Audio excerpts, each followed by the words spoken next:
দাসক বিবাহৰ বাবে অভিনন্দন জনাইছোঁ আৰু তোমাক প্ৰথমতে তোমাৰ পৰিচয়টো দিবলৈ অনুৰোধ জনাইছোঁ। নমস্কাৰ, মোৰ নাম শ্ৰী পাপৰি দাস আৰু মোৰ ঘৰ ইয়াতে হাজোত। তোমাৰ ঘৰ হাজোত? হয়। তোমাৰ দৰাৰ নামটো? আচলতে তেখেতৰ নাম ল'বলৈ নাপাইছে। আচ্ছা, তেখেতে কি কৰে তোমাক? তেখেতে ব্যৱসায় কৰে। কিহৰ ব্যৱসায় কৰে? মানে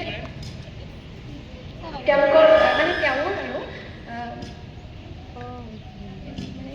গ্ৰীণ বুলি আমাৰ মানে বিলৰ হয় গ্ৰীণৰ ব্যৱসায় কৰে। মানে দোকান আছে, ব্যৱসায় মানে দোকান আছে। তোমাৰ বিয়া হৈ গ'ল নে তোমাৰ বিয়া হ'ব? তেখেতলৈ অপেক্ষা কৰি আছে। মানে দিনৰ কইনাটো নে ৰাতিৰ কইনাটো? দৰাৰ কাৰণে অপেক্ষা কৰি আছে। অপেক্ষা কৰি আছে। হয় নেকি?